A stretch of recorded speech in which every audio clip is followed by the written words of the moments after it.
Apa jadinya jika seorang pria kaya raya kedatangan pembantu baru cantik yang bahkan kecantikannya itu melebihi istrinya? Sudah pasti tergoda dan akan berujung kepada enak-enak, bukan? Inilah yang akan disajikan dalam film asal Filipina kali ini. Yuk ambil posisi nyaman, siapkan cemilan, rebahkan badan dan fokuskan pikiran karena film akan segera dimulai. Kisah dimulai dengan sosok gadis cantik bernama Daisy. Ia adalah seorang pelayan di restoran pinggir kota. Kerjaan itu ia ambil karena ia adalah seorang perantauan. Dirinya yang berasal dari keluarga dengan ekonomi rendah tentu mendorongnya untuk mencari pekerjaan layak agar keluarganya di kampung dapat hidup dengan enak. Di suatu hari, Daisy mencoba-coba mencari peluang pekerjaan lain. Ia yang merupakan lulusan sarjana keperawatan anak menginginkan pekerjaan sesuai dengan latar belakangnya. Ia mengirimkan surat lamaran kerja kepada Martha atau pembantu senior di rumah keluarga pebisnis kaya. Sampailah ketika Daisy melakukan interview dengan Martha di sebuah kafe.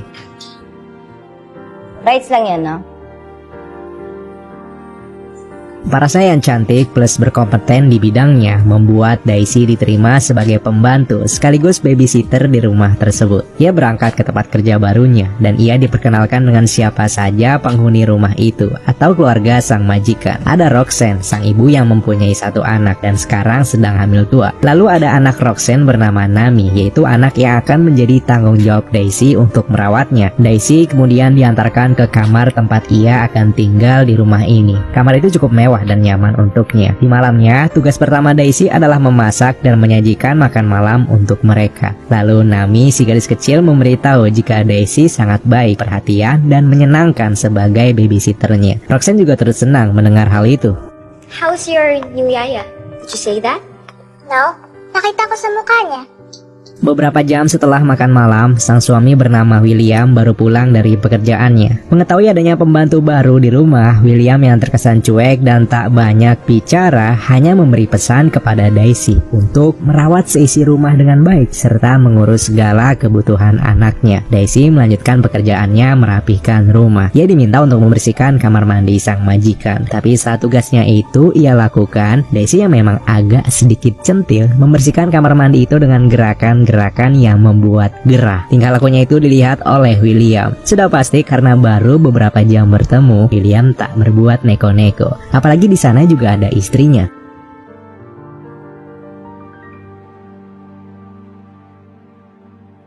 Waktu terus berjalan hingga tibalah akhir pekan. William bersama keluarganya merencanakan liburan ke villa milik mereka. Daisy tentu ikut karena dibutuhkan untuk mengurus anak mereka, Nami. Tibalah mereka di villa mewah atas bukit yang di bawahnya terpampang luas pemandangan indah lautan. Malamnya mereka menghabiskan waktu bersama. Nami meminta untuk berenang dan Daisy juga ikut berenang untuk mengawasinya. Gadis centil ini menggunakan pakaian yang membuat Johnny gerah. William curi-curi tatap menatap gadis muda pembantu barunya itu. Meron malamig ng tubig, di ba? Yes, kulit. Nami, Akibat tak kuat menahan gerahnya pemandangan yang dilihat, William pun mengajak Roxanne untuk berendam. Sayangnya baru saja berendam, suhu yang dingin membuat Roxanne tak tahan dan memutuskan untuk menyudahinya. Ketika William dan keluarga sedang beristirahat, kini giliran Daisy untuk memanjakan tubuhnya. Ia berenang sambil tertawa bahagia sebab dirinya belum pernah merasakan liburan semewah ini. Walaupun hanya sebagai pembantu, ia sangat senang karena keluarga William sangat baik kepadanya. Di samping itu, cuaca dingin dan suasana mendukung membuat pasangan suami istri ini melakukan enak-enak. Tapi sayang, Roxanne sedang hamil tua dan itu membuatnya tak bisa sembarangan bergerak. Kondisi itu pun akhirnya membuat William belum sampai memuntahkan benihnya. William pergi keluar dan berniat mencari pelampiasan. Bermodalkan segelas anggur, ia masuk ke kamar Daisy. Dan kepada Daisy lah William memuntahkan benihnya. Daisy ya mau-mau aja diajak enak-enak. Secara William adalah pria kaya raya.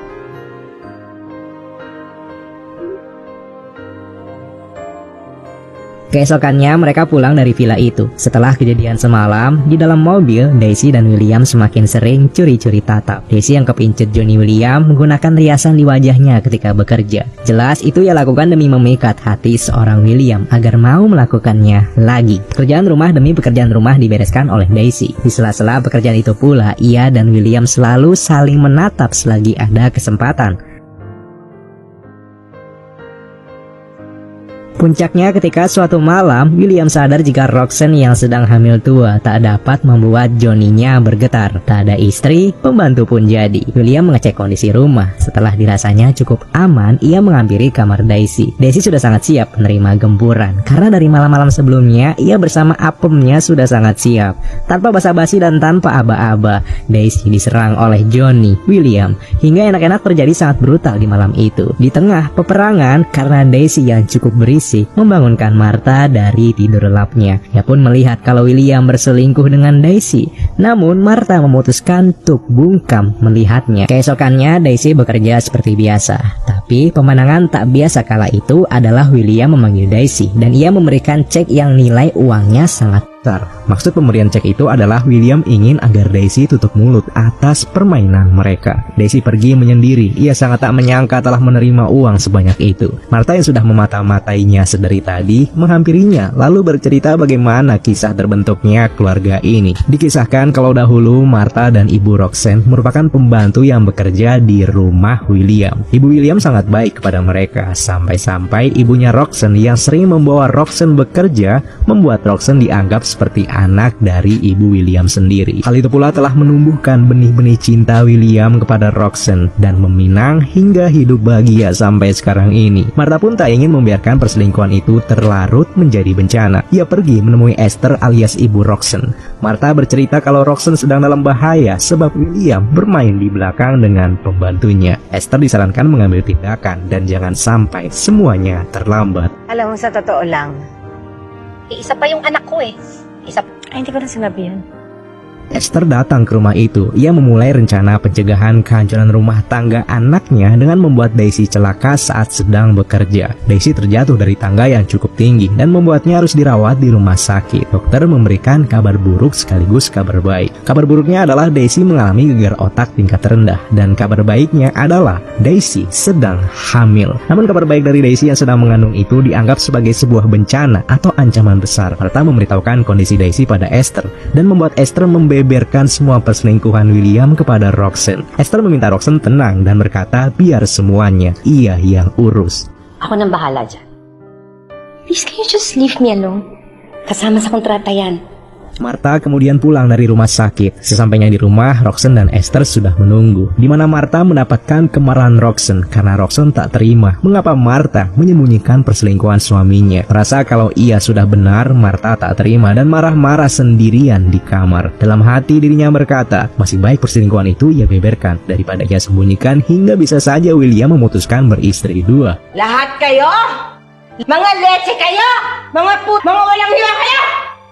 Sosok Daisy yang masih di rumah sakit kini telah mengetahui dari dokter kalau ia telah hamil dan usia kandungannya sudah 3 minggu. Ia galau, bingung tentang apa yang harus dilakukan kepada calon bayinya. Ia memanggil temannya dan bercurhat tentang bayi itu. Ia akan memilih untuk menggagalkannya demi menghilangkan barang bukti. Tapi temannya itu memberi solusi lain. Bagaimana kalau Daisy menerima calon anaknya dan akan merawatnya sebaik mungkin? Sebab Daisy sudah punya banyak uang dari bosnya. Beberapa waktu berlalu, Daisy semakin pulih dan dipersilahkan pulang. Di rumah itu pula ia diberikan susu setiap hari untuk memulihkan kondisinya. Sampai suatu ketika Daisy merasakan kalau ia sudah tak pantas berada di rumah ini dan memutuskan untuk berhenti dari pekerjaannya. Tapi niat baik itu malah disambut oleh Roxanne dengan pukulan kemarahannya serta makian yang menyayat hati Daisy. Saat itu juga Daisy diminta untuk menggagalkan anak itu. Sebagai gantinya berapapun uang yang Daisy mau maka akan Roxanne berikan. May kasalanan ba? Kapalit niyan laman ng tiyan mo. At gusto ko. Karena terlalu lama mengambil keputusan, Roxanne memutuskan sendirian pergi dan mencari obat untuk pelancar haid. Ia kemudian mencampurkan obat tersebut dengan susu yang rutin diminum Daisy. Daisy meminum susu itu, tapi anehnya tak ada reaksi apapun. Kini tibalah saat Roxanne akan segera melahirkan. Para keluarga pergi ke rumah sakit dan beberapa saat setelah proses melahirkan, William dianugerahi anak laki-laki kembar.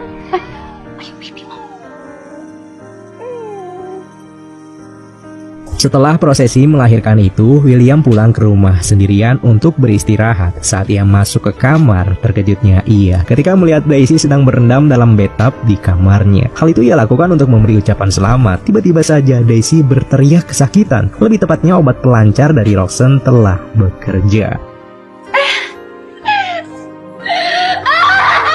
Mengetahui kalau kejadian yang dialami Daisy adalah disengaja, William tak terima dan bertanya-tanya siapa orang yang tega melakukan itu.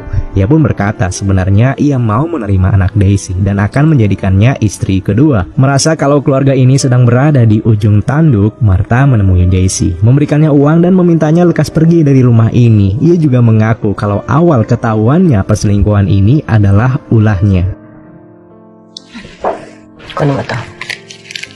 Matatapos rin ang lahat ng mga bangungot na ito. Daisy kecewa sebab Martha adalah orang yang ia anggap sebagai ibunya sendiri. Ia pun pergi dari rumah itu, tinggal di kontrakan lamanya, menghabiskan waktunya untuk menyesali mengapa dunia begitu tak adil dan jahat kepadanya. Keterpurukan teramat dalam yang dialami Daisy akhirnya mendorong dirinya untuk membalas segala perlakuan itu padanya. Di samping itu, Roxanne dan kedua bayinya baru saja pulang dari rumah sakit. Tak lama setelahnya, terlihat Daisy diam-diam masuk ke kamar dan berencana membawa salah satu bayi kembar itu. William memergoki aksi Daisy dan memohon untuk tak melakukan hal itu.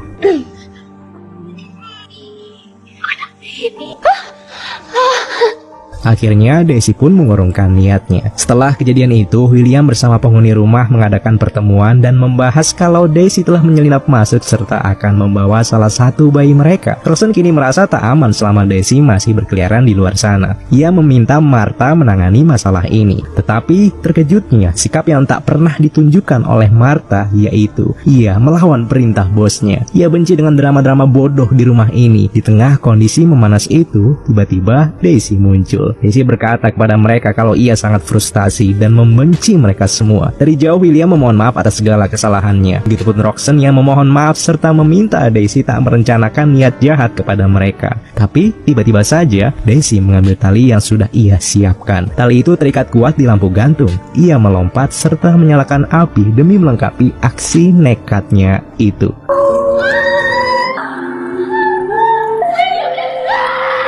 Daisy, gadis cantik yang harus berakhir mengenaskan. Hubungan gelapnya membuat salah arah dan sangat menekan kondisi mentalnya. Dirinya yang centil telah membuat William tergoda dan melakukan hubungan itu. Ingat, karma akan berlaku pada siapa saja. Bahkan karma akan datang dan bisa lebih kejam dari apa yang telah diperbuat kepada orang lain.